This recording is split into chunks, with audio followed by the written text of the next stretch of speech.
And welcome back to another episode of Key Factors Podcast Real Estate AF, where the AF stands for And Finance. And I'm your host, Mark Jones, and we're powered by LoanBot, Smarter Mortgage Matching. And on the last couple of discussions, we talked about builder incentives. We talked about 50-year mortgages. We talked, more importantly, about new versus old way of doing business and the industry professionals that are jumping into our industry.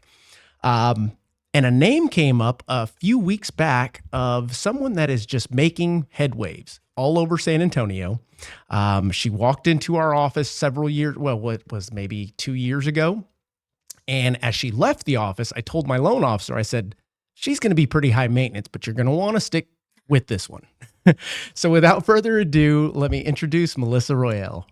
Melissa, how are you? I'm doing good. Doing good? Yeah. Good. So typically on these discussions, I want to give the folks out there a little brief of who you are. But before we do that, I wanted to read something that we just looked up a moment ago. Ladies and gentlemen, the ChatGPT machine knows who Melissa is. I typed in here, can you provide me with a brief bio about Melissa Roel, Realtor in San Antonio with EXP? And as it was doing its searching, Melissa turned to me and said, what? It doesn't know who I am. And sure enough, it knows enough to say that Melissa is a dedicated realtor based in San Antonio, Texas, affiliated with EXP Realty. With a background rooted in both service and family, Melissa balances her professional drives with being a proud mom of three. She specializes in helping buyers and sellers navigate the San Antonio market, bringing a mix of tenacity and clients first mindset, relentless in negotiation, seamless in execution, committed to your success. Melissa works across a broad area of San Antonio region, including neighborhoods like the 78203 all the way to 78254 and outlying areas in the region. Her service cover first-time homebuyers, experienced families, and investors with a strong emphasis on making the process smooth, positive, and stress-free. Would you think that that's pretty accurate? Yeah. I'd say so, right? Now, before we go any further, I'd like to give you a moment to tell us who you are. Melissa, where did you come from? Where'd you grow up? All that good stuff. Because this episode, unlike a few of the past, this one's all about you. Yeah. I don't know. I grew up on the south side of San Antonio. Okay. Mom of three. Before I got into real estate, I came from the wedding business. I had a wedding business. Yeah, I don't know much else to tell you. I'm going to dig deeper. So, Okay. and if you don't talk about it, I'll pry it out of you. Okay. So in growing up in San Antonio, the south side, you went to high school, then from there, what happened? I was a stay-at-home mom for most of my adult life. Okay. I've been raising kids most of my adult life. And that's the hardest job. Yeah. Until I got into the wedding business, and then I still did it from staying home with my kids. Mm-hmm. I opened a flower shop over there in like the Alamo Ranch area. Okay. Would take my little brand new baby Jameson with me, do my weddings from there. And then eventually I got introduced to real estate, and here we are. That's cool. Okay. So the idea of being, let's call it entrepreneurial, self-employed has kind of been a part of what you do from the time you started working. Yeah. After being, or while being a mom, I should say. Yeah. It reminds me a lot about my mom. She was a stay-at-home mom, and then it was like, I've got to get out of here and do something. And she jumped in the real estate business, same concept. Yeah.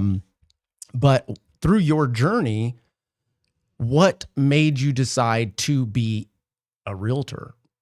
Before you answer that, how long have you been in real estate?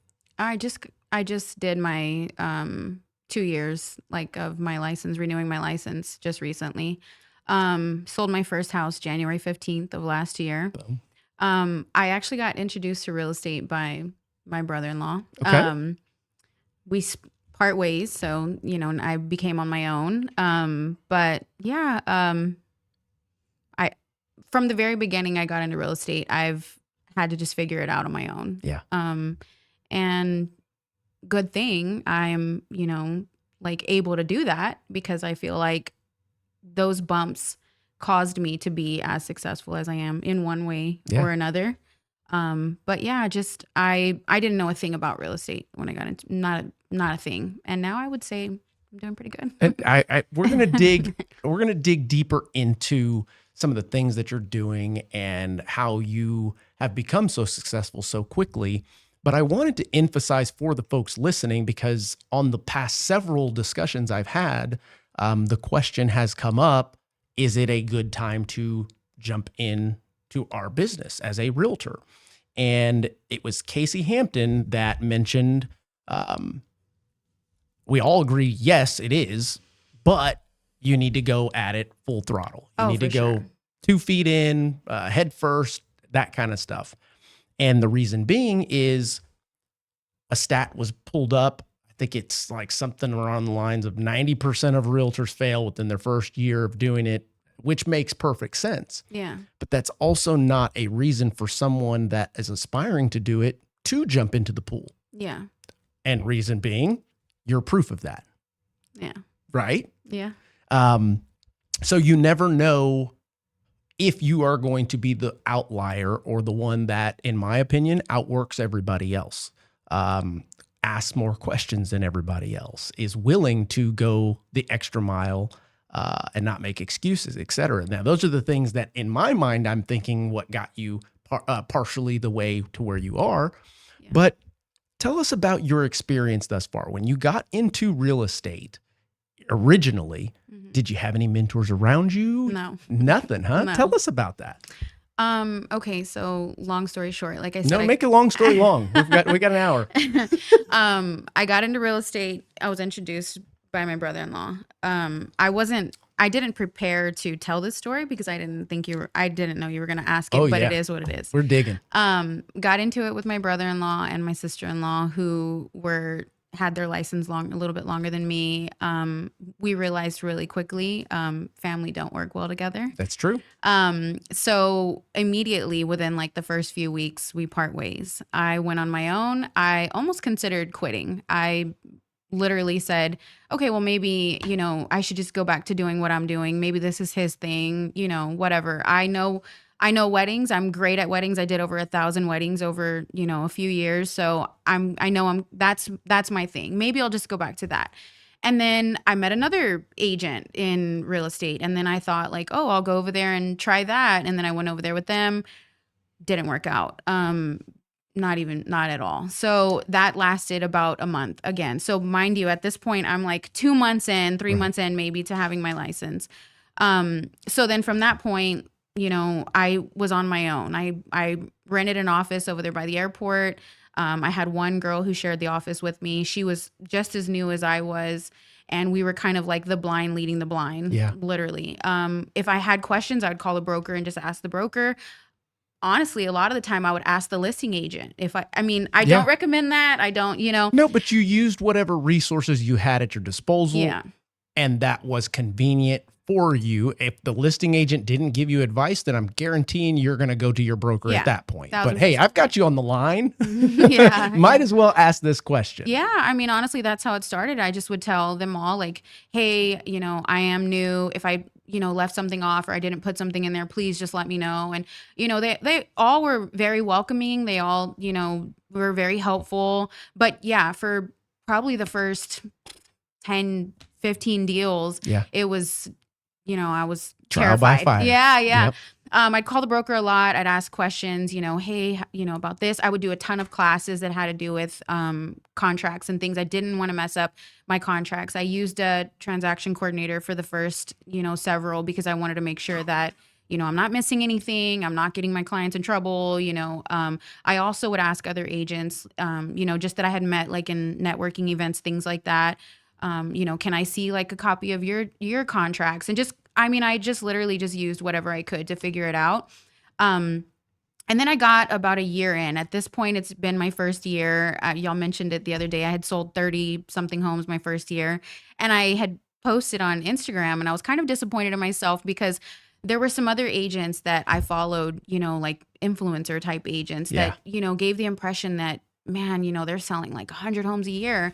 So I was like, man, I suck. Like, how can I get to be where they're at? Yeah. This is when I met JJ and reached out to me, had coffee with him. He ended up, so a year in is when I got my first mentor. Like the first year was totally on my own. Like I really feel like I had to kind of like just like they sink or swim. Sink or swim. Yeah. Like Trial they're by gonna fire. throw you out there in the water and you're gonna figure it out or not. So pause right there before we get into the second year. I want to go back to the first year and see if there's any lessons that others could pick up with the first two groups that you were with. The first one being relatives, and obviously lesson is it's tough to work with family. It's not impossible. I've done it a couple times. Yeah. But yes, it is closer than needing to be for a business type concept that emotions start getting involved. Even things from the past start bringing why? Because they know, you know. Yeah. What was going on in that? If you feel comfortable, if you don't feel comfortable, by all means, you do not have to. We'll move on to number two. So I don't. Okay, well, there you go. Yeah, I mean, if you see this, you know she made it, baby. Yeah, definitely. It's a tricky situation. I mean, we started off. I've been in the family for 17 years, so we were very close. Over the years, we would have little issues, so I should have known. Sure. I should have known it wouldn't work out, but maybe the red flags were orange, not yet red. Yeah, they were light red. So I should have known, but I just think that the only thing that I would say is if you're going to work with family and you've already kind of realized over the years that y'all can kind of butt heads a little bit, don't do it. Right. There are plenty of teams and things that you can join that, will help. I never was on a team because I didn't make it, but I couldn't do it. And that's totally fine. Yeah. Like I go back to when you walked out of the office the first time, I said, man, she's going to be high maintenance, but that one's going to be worth it. And the reason I know that and could have sensed that day one, the questions you were asking, the openness to which you were willing to receive the information, and the relentlessness to ask follow-up questions after that, just in one session, tells me, okay, that's a real one. She really is going to buy into what we are doing, and she's going to become a student of this game. Yeah. Does that make sense? Yeah. So yeah, I mean, the idea of working with family is tough, but at the same time, working on a team versus not, that's something that folks out there are going to have to determine on their own. Definitely. I think that, there are so many different personality types in real estate. Yeah. I just don't work on a team, but that doesn't mean that others wouldn't, I recommend them 100%. I get mentors.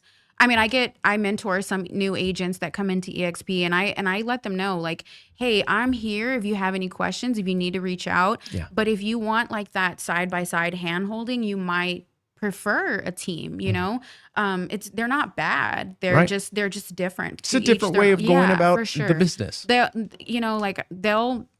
give you leads, they'll give you mentorship, they'll teach you, they'll train you, they'll do all the things. And some people, do better like that. I just am, a kind of person that's like, look, I'm, painfully independent. And it's not. But yeah, there's nothing wrong with teams for sure. So we learned a little bit about the first. Now, how about the second? What was going on with them? Oh man. With you, with them, it could have been you, it's not me, it's you, it's me. Wasn't I don't me. know. So what happened?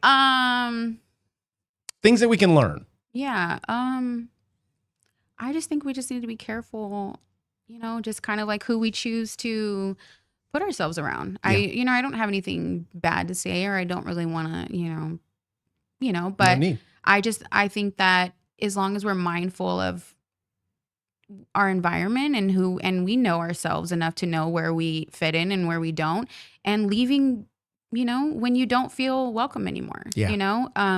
That's really all I can say about it. I'm not saying, anyone's to blame or any one part was more the problem. It's just, I'm a kind of person that it's like, when I'm not feeling it anymore, I'm out. Like, it's just like that. And I can also, you tell me if I'm wrong in this. without you saying much about that situation, I feel it may have been a situation to where you're joining their group, but you are also the one that is running circles around the concept of, I want more, I want to learn more, I want to do more. Who's going to show me more? Yeah.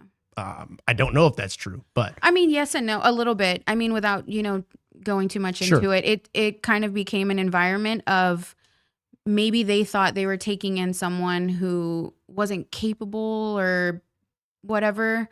And my personality is just like, time to move on. I hit the ground running, Yeah. and I'm like you said, I want more. I like, the sky's the limit for me. I don't settle for just, sitting around and having someone feed me. Like if I say this a lot, like it, is a little irrelevant, but it's kind of relevant. It's like, if you don't set my soul on fire, I don't want to be even anywhere near you. Like, No, if that's a great if way to look at it, actually. Yeah. like, to me, it's like, if I'm not, constantly feeling like, for one, that the vibe is good, but Yeah. also two, feeling like I'm welcome. It just became a, kind of a point where, that it was a couple, and, they were just a little bit like, Too much going on. yes, Not enough time for Melissa. too much going on. That's Yeah. what And we'll it just, I just had to go. I had to Gotcha. part ways. Yeah. So now here you are, 1 year into the business, Mhm. setting your soul on fire and San Antonio in your way. Mhm.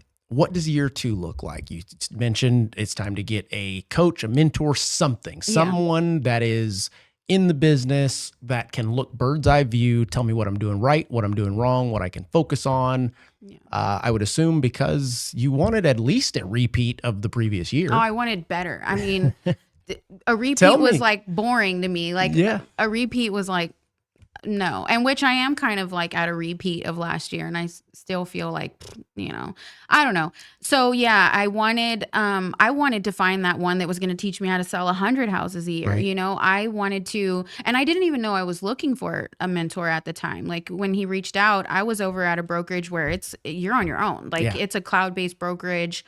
It's nothing. You show up every day or you don't. No one cares. Like, no one's going to check in on you. No one's going to ask how you're doing. That's it. You do it or you don't. And I thought it was fine. I said, well, I can do this. And I was doing it. I was doing fine. He reached out, and I met with him a couple of times, and just he holds me so accountable. Yeah. Like, I can't get away with anything. Like, I can't just, say, oh, well, I'm trying. Like, yeah, right. Try harder. Well, let me ask, you're paying at this point, correct? No, I'm not paying. No. Still. Mm-mm. Okay. Then that is a mentor. Yeah. 1000%. Yeah, definitely. Like, he, if I would tell him, oh, I have a problem, or, whatever, he's like, well, what are you doing to, about the problem? How did you get here? How can you fix it? How can you make sure it doesn't happen again? Just being held accountable on a different level. Cause like last year I just was like winging it. Sure. I just was kind of like, yeah, whatever, And then the next year it was more so of like, well, where do you want to be in 12 months? And I'm like, well, I don't know. And he's like, well, what do you mean you don't know? Well, and so I just was forced to go like a different direction and like really plan and not just show up every day and wing it. Not just, well, okay, well, what are your goals? And then I would say, well, these are my goals. And he's like, well, how are you going to get there? And then, well, what are you going to do to get to that? And then I'm like, I had not thought about that. Yeah, yet. exactly. He's like, well, then you're not going to get there. Right. And I'm like, okay, Now, that's literally the question I was going to ask you is, had you not stumbled upon this mentor, JJ, do you think you would have at least repeat what you did? And second part to that, would you still have your sanity? Oh, sanity, no.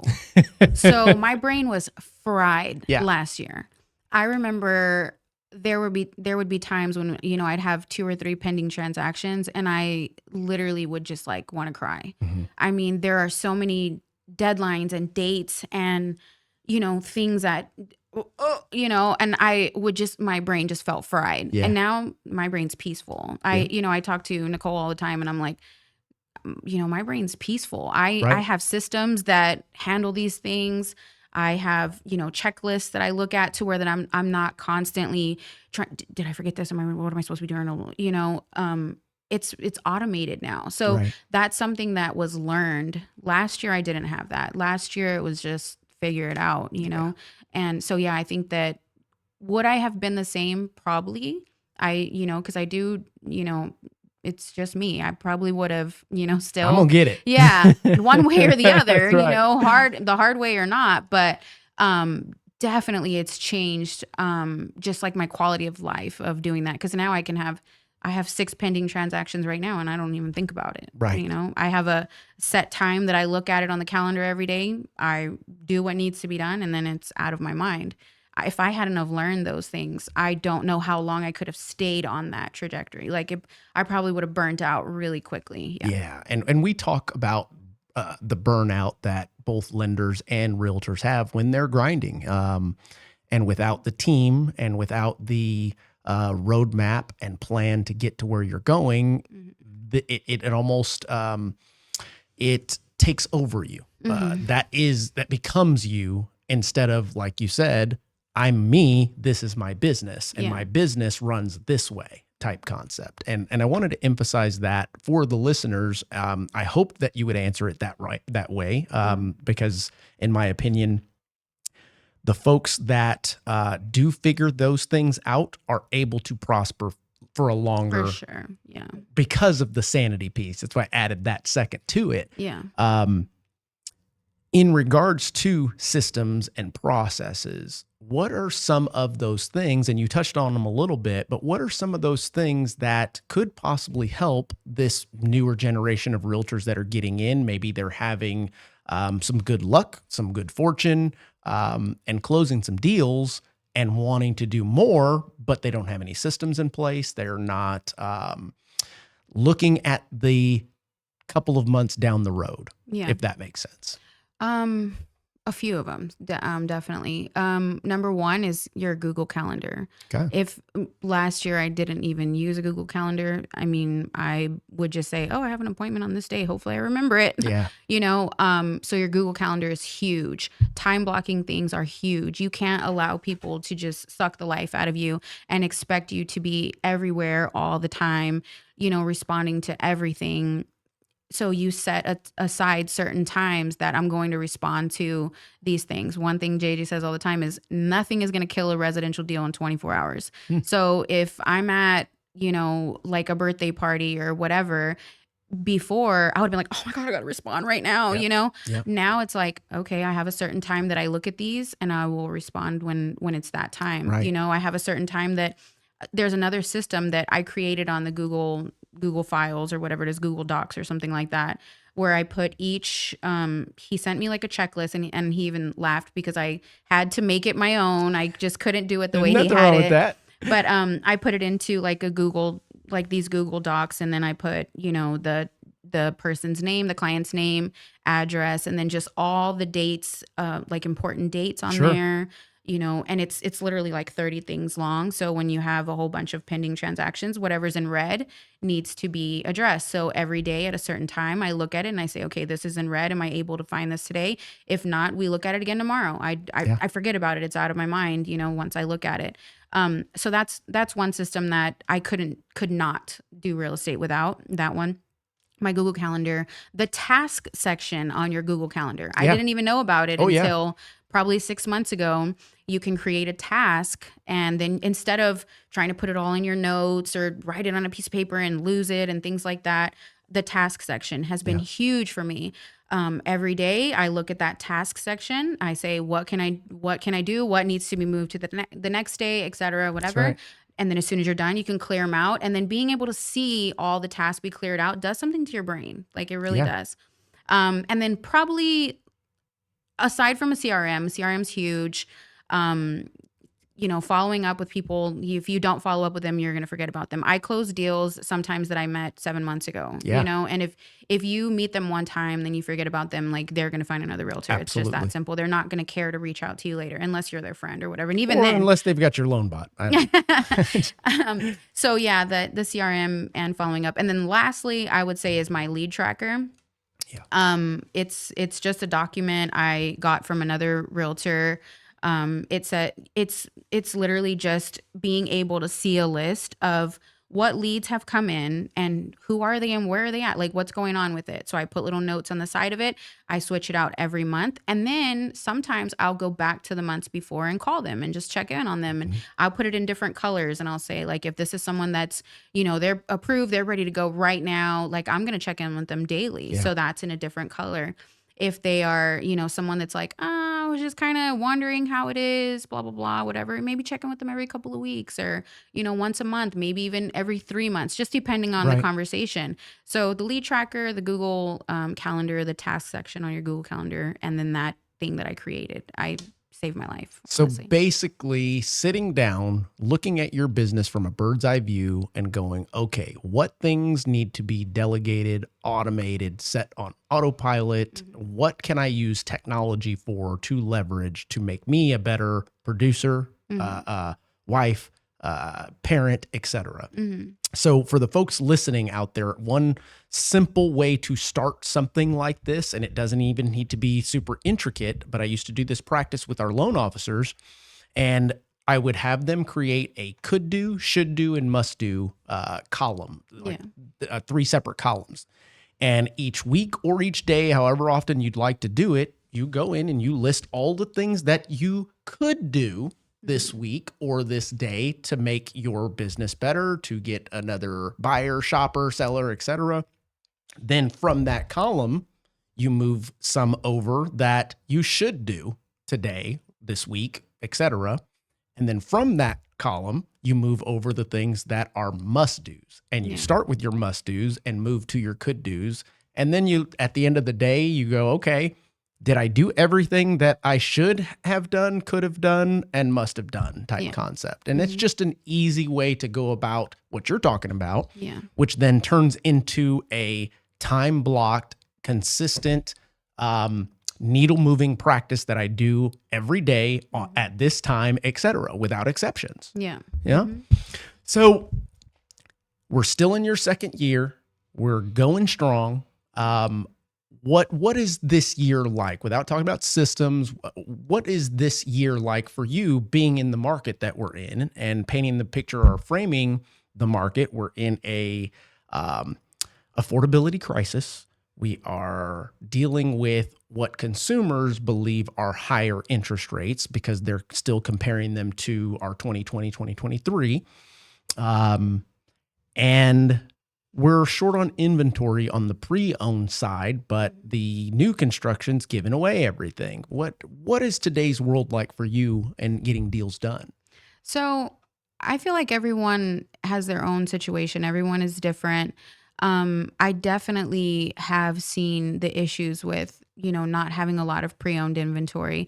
I think my biggest hurdle has been these lower pre-approval amounts, which are not necessarily low. They're just low for what we currently have. And so I just try to make it work. So I didn't really sell very much new build at all until kind of more recently. I was very predominantly pre-owned.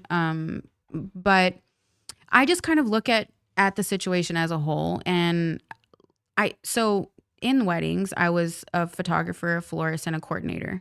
And as a wedding coordinator, I don't look at the problem. I look at like, what are we going to do to fix this? Yeah. I tell my kids all the time, if you're not part of the solution, you're part of the problem. Amen to that. So I don't want to be part of the problem. I want to be part of the solution. So every person that I meet that explains their situation, whether it's I need this payment, I need these closing costs, I need, whatever the case, I say, okay, well, let's figure out how we're going to make this work. I don't want to tell someone like, oh, I'm sorry, you just can't buy a house. Right. Now, sometimes that is the case. There's nothing that I can do about that. But for the most part, the ones that can, we do, and we don't just figure it out up front. I mean, like we don't just give up right away if it's not easy. Most of them are not easy. Right. Every now and then we may get lucky and get an easy one, but Absolutely. Most of them are hard and they take a little, work and moving around, but it's so new build definitely does offer a lot of incentives. But I'm very upfront with my clients. Like, hey, are you planning on selling this new build within the next 3 years or something? And if they're like, no, I want to live here forever, I'm like, okay, the new build may be a good idea for you. Right. But if you meet someone that's like, oh, I'm not planning on living this forever, I just want this to kind of be like my starter home, whatever. I'm like, how soon are we talking? Because you're not going to sell that thing. You're going to be competing against the builder and their incentives, and you're going to be stuck here for a while. Well, I'm glad you have that conversation. Oh, with people. 1,000%. Yeah. No, that's exactly the last 2 or 3 shows. People are saying that the realtors and with the sales contract aren't being upfront about that. Yeah. Yep. That's exactly right. Wow. Yeah, I'm 1,000%. I tell everyone, I even kind of jokingly tell people, you may not like everything that I'm going to say, but I'm going to tell you the truth. That I'm very, very proud that you say that. Weird to be, but Yeah. a lot of folks are scared to say that. Yeah. A lot of folks are scared to say the truth. Yeah. But I feel as though the ones that are serious about their craft, serious about being the best at their craft, have almost a fiduciary responsibility to being honest about those things. 1,000%. We do, because even just 2 years in, most of my business comes from repeat clients or referrals from those past clients. If you want to be transactional and maybe sell a deal every now and then, fine, whatever, go lie and say whatever you want to say. Right. But if you're expecting these people to come back and trust you, like, I make these people my friends, like part of my family. And I truly, truly mean it. Like, I don't just, if I meet someone and I don't like them, it's obvious. Like, I don't have I don't have a good poker face. Right. It's like, if I meet you and we don't, really mesh well, you'll know it. So the people that I meet and I just absolutely love, I loved weddings. I used to tell the people at the weddings all the time, like, man, I feel like I'm more excited than y'all are. Like, so when you truly care about people, I make videos all the time, but one of the videos that I made, I said, when you truly love like what you do, it's not hard to sell. I'm selling myself because it's real. And like I say, you may not like everything that I say, but I'm going to tell you the truth. And there's times where I have those hard conversations with my clients where I'm just like, I'm not going to lie to you. No, that's not going to work. And no, they're like, oh, I want to put in, no, but they love that. They love me for that. They come back. I send them cookies to their kids on their birthdays because I'm just like, I just really love these people. That's right. And the ones that I don't, they know it. They know it. That's right. And not everyone is a good fit. Not every deal is a good deal. It's not worth losing your sanity or the way that you do business, which essentially is your foundation, your beliefs, your structure, your mission statement, all of the things that you can say that you stand for when you do business. Yeah. It would be untrue to that. So I tell people, say I go to a listing appointment and this house is not going to sell. I say, look, I'm not in the business of just putting my sign in your yard and then you hating me later. I would rather you hear the truth up front. Right. Or same thing if I'm going to put in an offer and they're like, well, can we offer $50,000 under? And I say, look, no, let's be realistic. We can, but do you not want to hear back from the sellers? That's why I say, are you a serious buyer or not? Like, what's our end game? Are we trying to get this accepted? Yeah. And they appreciate that, but it's really just the truth. I've never had a problem with the truth. No, me neither. I'm very like, it's whatever. And I guess that works. But yeah, so pretty much that's kind of where I've been. It really does work. Speaking from someone that operates business the same way, I've got customers that love me because of that. And then I've got customers that don't take well, but we don't end up working together. And that's okay with me because at the end of the day, I'm going to give you your real advice. Yeah. I'm going to paint the real picture for you. I don't want you to come back to me. I'd rather you come back to me because you went with someone else and say, hey, you were right. Yeah. Versus you sticking with me and saying you were absolutely incorrect because I wanted to get the business. Yeah. And that happened recently. I don't know if you saw my post where I said, no, tell me. Today I turned Matter down. of fact, tell us. Yeah.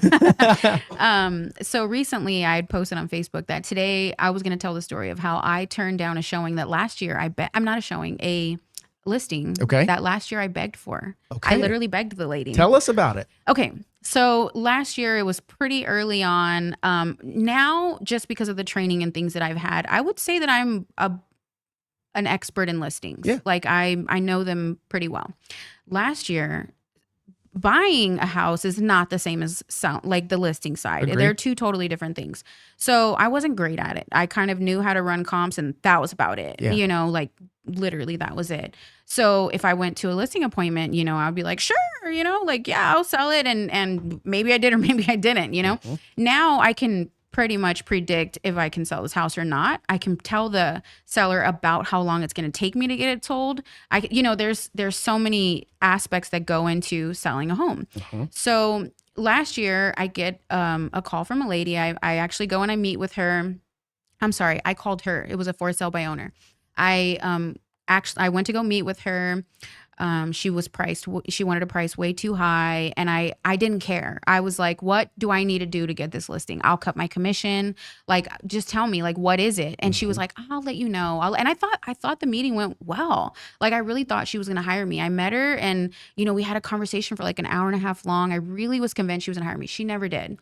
A year, and I followed up with her every couple of months, ignored me. She would not respond to my call. She wouldn't respond to my text, but I would periodically look online to see if it had sold, and it hadn't. Right. I really wanted the listing. Okay. So little over a year goes by, and I get a call the other day, and it's her. And I was like, oh, wow, like weird. So I figured maybe she was going to ask me about something else. No, she still hadn't sold this house. Which you knew. I knew. Yeah. Yeah.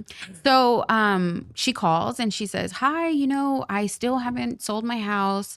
And, you know, I've had it on the market and I'm about to have to pay taxes again. I'm about to have to pay insurance again. And, you know, and it's just too much. And, you know, I really need to get it sold. So I was like, oh, wow, like, I can't believe she called me back. So I tell her, you know what, let me go run some numbers again. And, you know, I'll give you a call back. I do a CMA on it and I call her back and I'm like, you know, this is the range that you can sell in. These are how many active listings you're competing against in the neighborhood. These are how many I've sold in 12 months. You know, I'm telling her all these things and she's still adamant on keeping that higher price.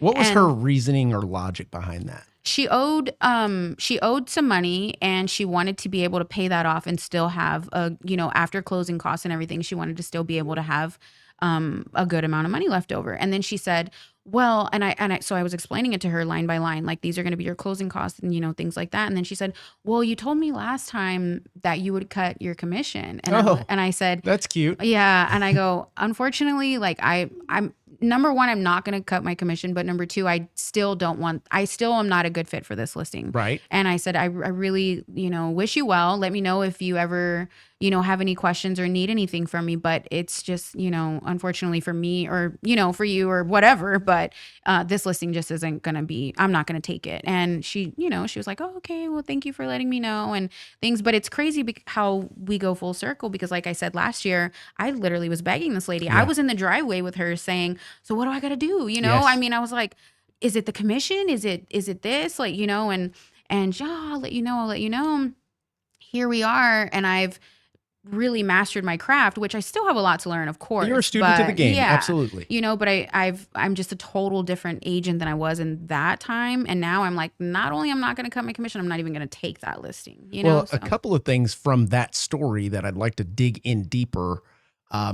First off, the idea of you cutting your commissions because it's being asked, that leads me to the NAR settlement thing. When that was going on, you were still in your first year. Mm-hmm. Was that scaring the hell out of you? Did you know what was going on? Did anybody kind of preface that, hey, we're in Texas, we already kind of do something like that? Make sure to state your value. Yeah.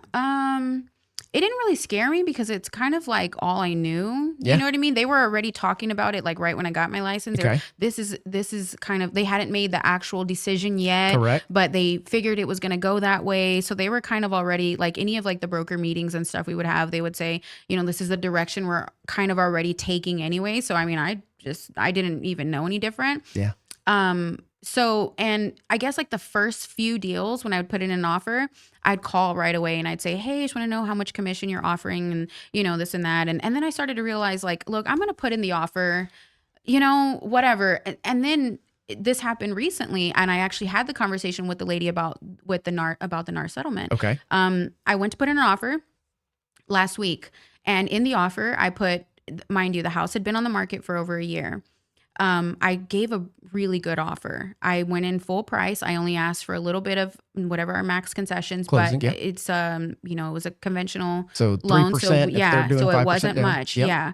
So it wasn't much on concessions. And then I asked for my 3% so that my buyer doesn't have to pay for it.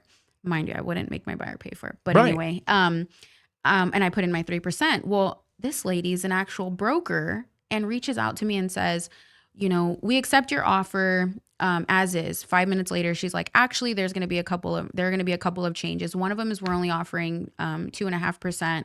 And the other one is we're not going to pay for a survey. And I said, so we went kind of back and forth for a minute. And I explained to her, had we known, she said, you should have called me up front and asked me what we were offering. I said, first of all, what you're offering is irrelevant to me. Agree. My 3% that I'm going to ask for is a package deal based on data of Absolutely. the offer. I don't care what you're offering up front. I'm going to look at how long has this home been on the market? How good of an offer am I giving? And I'm going to put my 3% in there. And then you as an agent should be educating your seller on the benefits of accepting my offer. Absolutely. Not, well, we agreed to begin with that I don't care what y'all agreed with Yes. to begin with. And I even explained, I said, with EXP, we don't do broker to broker compensation anyway. I said, so you're welcome to amend your listing agreement and then she throws in, well, I lowered mine. And that was on great. you, ma'am. Yeah. I said, I love how you discounted yours and we're willing to discount mine. I said, but, unfortunately, I feel like you would be misleading your client if you let him think that this was the norm because there is no norm. That's right. And you also are kind of failing him if you don't explain to him the benefit of accepting this the offer that's on the table. Yeah. That's right. With all of the details at hand, you've been on the market over a year. Yep. Are you turning away good offers based on 0.5%? Right. And so she ended up accepting You're fighting my offer. over pennies. Yes. When there is literally a mountain of cash waiting for your seller. I told her, I said, I have a ready, willing, and able buyer. That's right. You want it or not. And she accepted my offer. Ready, willing, and able. I've always Yeah. said that is buyers have to be three things. They have to be ready, willing, and able. If they're not one of those things, you're not going to get them across the finish line. I'm glad you said that. Yeah, I can't take credit. JJ Yeah. says all the There time. you It's go. not a lead Okay. unless they're That's right. willing and able. But That's yeah, right. so she accepted my offer. Yeah. So in that instance of the negotiation back and forth, number one, you're right. You don't have to call her, even if you did, and she said, "Yeah, we're offering 2.5." I You still could submitted put at 3. 3%. Yeah. Absolutely. So that means nothing. Is it a courtesy?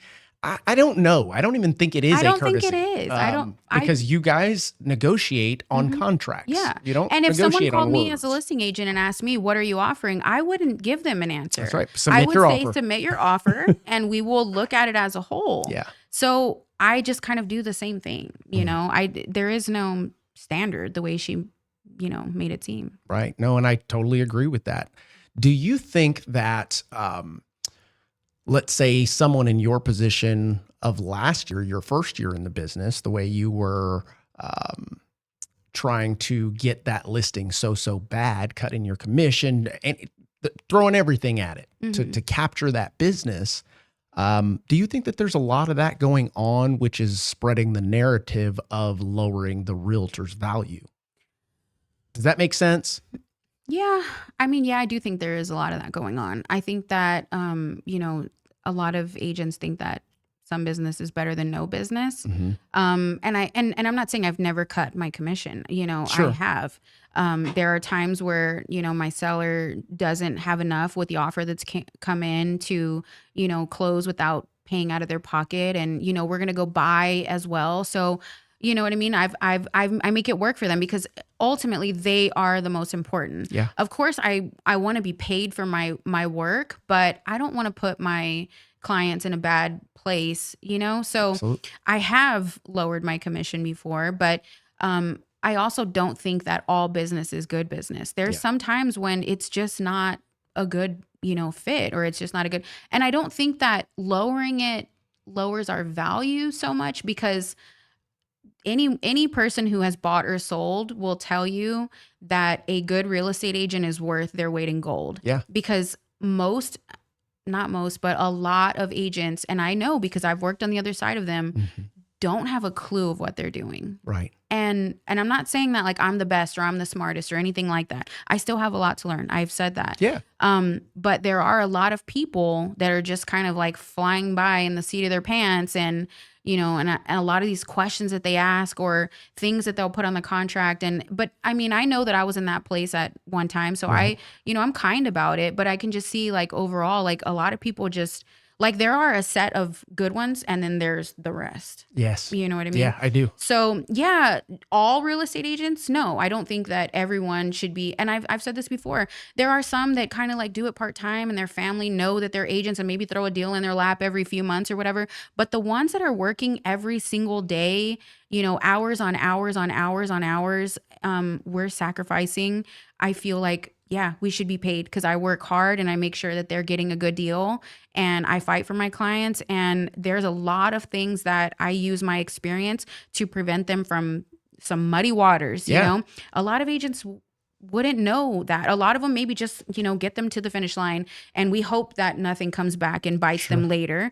But for the most part, there are a lot of things that shouldn't make it to the finish line with most people. And they do because of experience, not just my own, but a lot of people, Right. there are times where, like I said, last year, I wasn't, like the greatest. I didn't really know what I was doing. And those listing agents carried the whole deal. There would be some things that were happening and, I would have been like, all right, well, Yeah, well, I mean, I want to give you a little bit more credit because you say I wasn't the greatest. And no, matter of fact, you can strive to be the greatest. That's why I keep a brass number 2 in my office because there's always someone better. So Yeah. keep chasing, keep improving, keep love that. learning, being a student to your game. Mhm. Because no matter how good you think you are, there's somebody better. And Yeah. that's okay. Yeah. Mhm. Who the hell do we have to learn from if there's not? Exactly. And in the instance of what are, I guess, your first year trying to do what you did. And I talked about this in maybe 2 discussions ago, the idea of part-time versus full-time, and you brought that up. Mhm. So I want to know your thoughts. Is this game industry possible to do part-time? Go for it. No, I mean you can get a license and you can be broke paying all those fees that we have if you want to do it part time. And like I said, you may sell a house here and there when like you have a family member that knows that you do it and then they bring it to you. But no, it takes consistency Mhm. and follow up and hard work every single day. Yeah. In one form or the other, whatever it is that each person chooses as their lead generation or whatever, it takes that every single day. Because even if, like I said, you sell a couple or whatever, you're constantly going to, just have such inconsistency. And these fees are expensive, Absolutely. so no, I've had people that reach out, that, knew me from before and they send me a message like, hey, I see you're doing so great. Like, I want to get my real estate license and do Mhm. it like as a backup or part-time. And again, with them, I'm honest too. I'm like, Yep. good luck. Yeah. Good luck. I mean, it's not something there's so many ins and outs and things that if you don't just really eat, sleep, and breathe real estate, then you're just going to waste a lot of your time. And I think that is a reoccurring issue that will continue to plague our industry, which is the idea of the barrier to entry being so low. Hmm. You go take a couple classes, you pass a standardized test, and guess what? Yeah. Pay a fee and you're a realtor. Yeah. But because you have a license, does that, yes, it gives you the ability to sell, Hmm. but are you doing the right thing for your customer if you're not shadowing somebody that is a top producer, doing what they're doing, seeing what they're doing to see if this is something that you even want to get into? Yeah. But it is such a low barrier to entry that you get in and like always, we close our first deal that's a family member, a friend, a close friend, the sphere of influence kind. Hmm. And that was easy. Yeah. And then you go down the road, month 2, 3, and you're like, wait a minute, Yeah. where's the business? Yeah. So that leads me to my next topic, which is you being in the business so new. Where are you getting your business from, if you don't mind talking about that? Because the idea of where you get your business from isn't going to be the same as Yeah. anyone else. And even if it is, they are still different pools, Yeah, if that makes sense. for Like sure. I say fish where the fish are. Well, my fish are in a different pond than your fish. 1000%. Yeah. Yeah. So when I first started, I had no idea where to get leads from or anything like that. So I did the only thing that I could think of. I just picked my phone up and just start talking into it. Look And at that. That's gosh, what's his name? The speaker that I've seen twice now. Oh goodness. You know him. Everybody, Tom Ferry. Oh yeah. The Tom Ferry saying right there. Yeah. So Pick up your phone and start dialing. no, not even dialing. I'm talking about I would just make videos. Okay. Yeah. So I see that a lot of people, and to each their own, I'm not judging. I think the ones that take a funny approach to it or a comedic approach to it, great. Like it works for them. I mean, I'm pretty funny like in just a normal setting, but as far as like being like an actor in a video, like I don't have it. So all I knew to do was just kind of pick up the phone. I hold it right out in front of me. There's no fancy production, anything like that. And I just would start giving as much information as I could. So I would teach as I learned. So from day one, and one of my biggest things that I've focused on since I've got into real estate is I was also a first-time home buyer just Look at that. recently, Okay, you yeah. know, and there's like this big myth that it's so hard to buy a house and you need 20% down and you got to have a 800 credit score and you got to have all of these things, because even that's what I thought, 2 years ago before I bought a house. Even though I had family members that were in real estate, I didn't have a clue how to buy a house. I never even considered it, and I'm in my older years. I'm not, my young 20s. You are a spring chicken still. So, we're the same age. So Yeah. easy on that.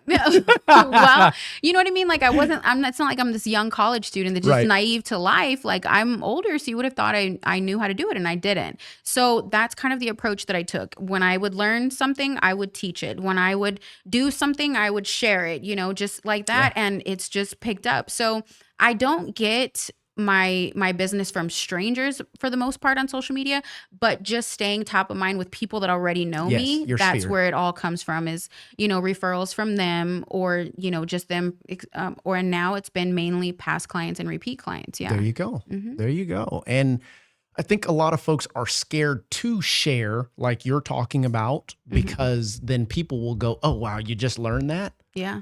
Yeah, you may be thinking that, but the Yeah. person that saw it, that as I'm actually going to help, respects the fact that I just shared that. Yeah. So it's 1000%. two sides of the token. The I'm one that super- is yeah. judging Mhm. probably isn't looking for business themselves. Yeah. Probably you know? sitting around doing nothing. There you Yeah. go. Yeah. So, and I share it all. And I even say like, hey, look, I practice what I preach.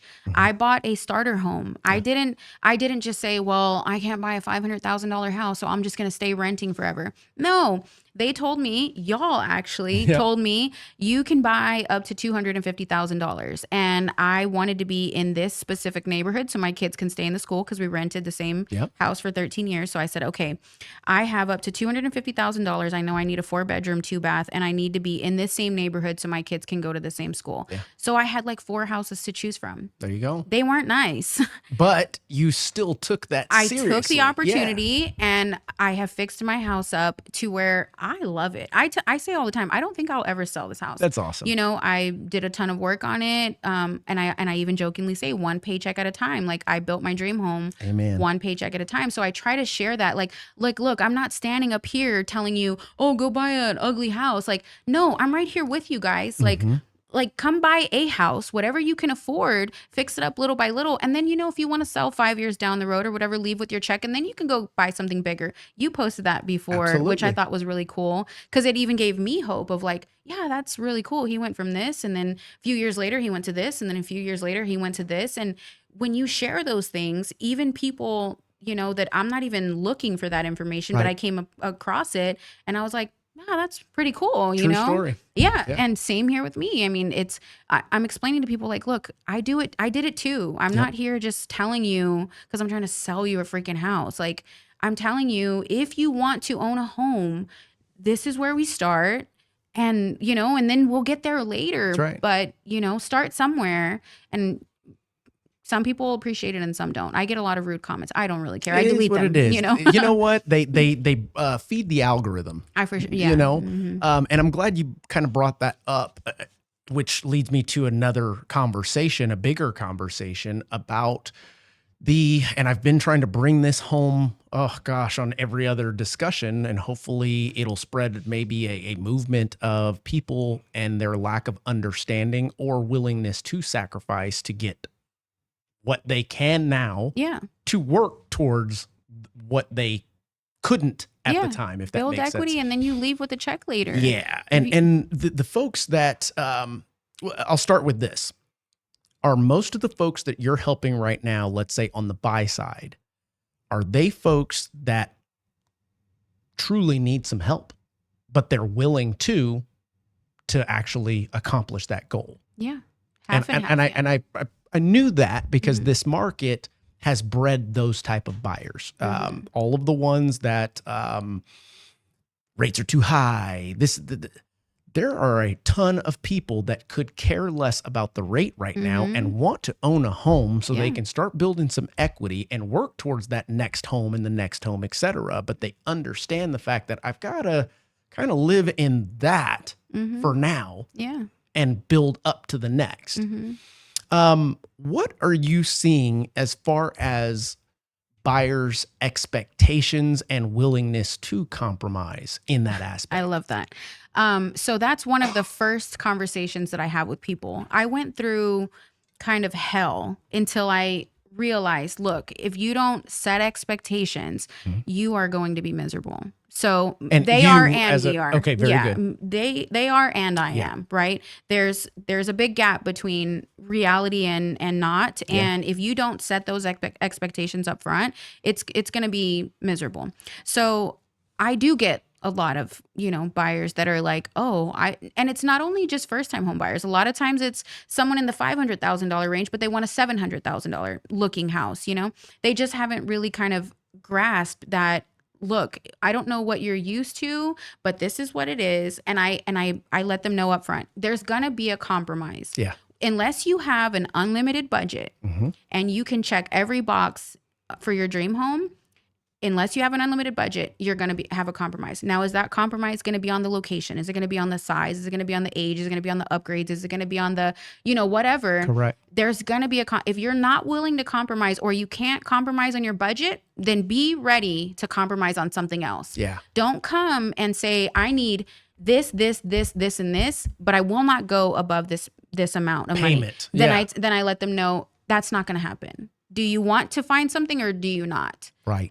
Because there is going to be a compromise. Now, I can find you, I can check some of your boxes, like maybe you say, because like I said, it's not only the lower, like first time home buyer budgets. It's a lot of times it's like those $500,000 people too. They want something that's looking in the $700,000 range. I want 5 acres, but the house needs to be brand new and this and that. And I let them know Better up move front. to Oklahoma. Yeah. So I let them know. I say, hey, what are your must-haves? What are your deal breakers? And let's work on that. Yeah. Because thinking that we're going to get everything is not going to happen. So what is that going to be? Are we going to compromise on the size of the home? Are we going to maybe move a little further out of the city, kind of on the outskirts so that we can get something bigger, maybe a bigger yard or, a lot of them will say no HOA. Okay, well, now you just wiped out half of the inventory. You know what I mean? Absolutely. So what is the most important to you? Pick those. Yep. And let's discuss that. And then we'll see what we can throw in from down here. But having that conversation is so important if you don't want people just to No, I totally agree with that. run you over. So, JC, how much time are we at? 1 hour and 2 minutes. Okay. So we can wrap this up here in a bit. But what allows you as a second year realtor, the courage, the cojones, whatever it is, to be able to have that conversation? Because that is another thing that I can tell you, it separates you from any other that doesn't have that conversation and spends weeks upon now it's a month and another month and they still haven't found a home. Why? Yeah. Because you haven't set proper expectations of what they're even looking for? Yeah. One, I mean, it's just my personality. Okay. But two, I think it just comes with experience. It comes with getting tired of being like, oh my God, I'm exhausted. Well, this is where the mentorship comes in. I would go to him and be like, dude, I'm done. Like, I'm exhausted with it. And then he would walk me through it and say, what expectations are you setting? Are you having these harder conversations? And I would be like, no. Okay, well then get out there and have them, or get out of my face, That's right. And so the same way he sets those expectations with me, I turn around and set those expectations with them, because the same way he doesn't want to hear me complaining about the same crap over and over, I also don't want to keep having the same conversations over and over about, oh, but why it doesn't exist. So let's find what does exist in your must-haves and in your, your deal breakers and what's most important to you, and try to see how many boxes we can check, unless you're just not a serious buyer altogether, and sometimes they're not, And that's exactly right. Some people need to be willing, in that aspect. So Melissa, the last two final questions I want to ask you, and you don't have to answer right away, but the first one is, what's some advice you would give to a brand new realtor trying to jump into this industry today? And then the second piece is going to be, what's some advice you would give to a buyer that is jumping into this market today? To the brand new realtor, I would say take a real deep look at who you are as a person and what you need to succeed, and what you need. Just see who you are, kind of, look at where would I fit in? What do I need? And adjust from there. Not everyone's going to be the same. Yeah. Some people are far more organized than I am. Some people are, they hustle more than I, whatever the case, just see what it is that the kind of person that you are, and base your decisions on where you go from that. Yeah. Because if you just take advice of go join a team, if you just put everyone on a team, clearly we don't all need a team. That's right. A team would have been the opposite of beneficial to me. Yeah. But others, that works for them, and they can stay on a team for life. And there's nothing wrong with them. Everyone has their own, way of learning and their own personality types and things like that. So kind of find out who you are and what you need, and stay freaking organized. Yeah. If you're not organized, your brain's going to fry and you're going to be burnt out really quick. That's good advice on that side. So now how about buyers out there? Buyers, the piece of advice that I would give is, there's something for you. I'm not asking you to settle. I'm just asking you to look for what works for you right now in your budget or your price range, and just work towards building equity so that someday you can have whatever you want, even a few more times like you did. Right. I went to this one, and then I went to this one, I went to this one. But when you completely cut out the idea of ever starting from the beginning, and you try to just jump right to the middle, you're never going to get to that. You're going to constantly be saying, I'm going to keep saving. But in the time that you're saving, home prices are going up. Yep. So unless you're planning on getting, like you're in school to be a doctor, and then you're going to be a doctor and you're going to be rich. Okay, whatever. Not all doctors are rich. I know. Yeah, I know. But, just having that idea of like, I'm going to wait. I don't recommend it, but just pick your must-haves, write out a checklist of, these are the things that I will not compromise on. These are my must-haves. And obviously budget's probably going to be one of them. Yeah. So you got to be mindful of what's out there. A lot of, buyers will think that you're going to send them 10,000 houses. And it's like, no, once we start typing in the criteria on MLS, it goes from here to like, and then you send them 10 homes and they're like, that's it. And I'm like, no, that's really it. Yep. So just being mindful of realistic expectations. And as long as you're able to compromise, you'll find something and you'll make it into what you love, and you'll live in it for a little bit, because if not, you're renting anyway, you know, and then maybe someday you can have something even better. But like I said, I'm still in the same one and I have no plans on buying anything else. So I like that. Melissa, I'm actually going to ask you one more question. I think I'm going to ask every one-on-one guest this moving forward. What is some advice you would give yourself today if you could tell yourself something day one in real estate? Oh, God. One thing. And it can't be run. I know. I would just tell myself that you know who you are. You know what you're capable of. Just get through the hard parts. The hard parts are never going to end, but they will get, a little less heavy to carry, and you'll find your way. Boom. Well, that was said very nicely, and I know that you mean that. Ladies and gentlemen out there, today was a pretty cool discussion because we've been talking about the COVID agents, the folks that got into our industry pre-2020, 2020, 2021, 2022, that era. And for the most part, a lot of them are having a tough time. That's not my opinion. That's just the overall consensus of it. And today I've had a great discussion with Melissa, who is an outlier. But you also got to hear what it took for her to become that outlier. You also got to hear what she had to sacrifice, what she had to go through in order to be where she's at today.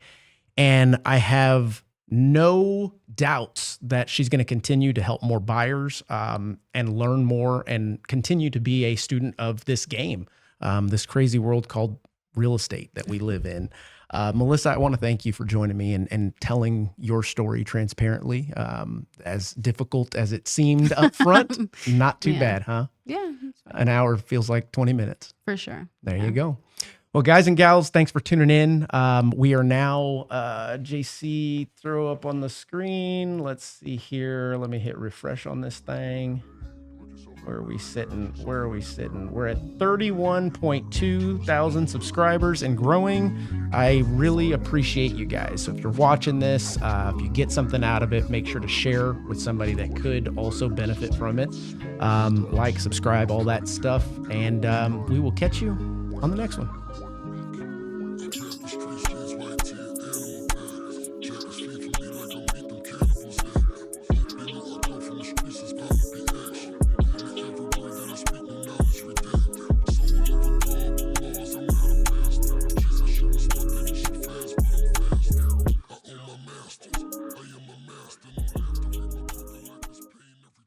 If you're still sending out pre-approval letters and praying your realtor send you the next lead, you're already behind. Top producers are winning because they're giving their agents more than just rate sheets and donuts. They're giving them LoanBot. With LoanBot, you can offer realtors a white-labeled, co-branded digital mortgage tool that they send straight to their buyers. It's like giving them a mini loan officer in their pocket. Available 24/7, fully loaded, and branded with your name and their trust. Buyers can self-diagnose, compare loan programs, check real numbers, search properties, and explore down payment assistance without blowing you up at 10 p.m. And the best part? You see everything, every scenario, every lead, every milestone. You're looped in the whole way. LoanBot isn't a widget. It's the referral machine you've been waiting for. Here's the deal. Your realtors can get it from us directly for $9.99 a month. But it'd be in your best interest if they got it from you. Either way, they're going to get it. White-labeled, co-branded, transparent, and more.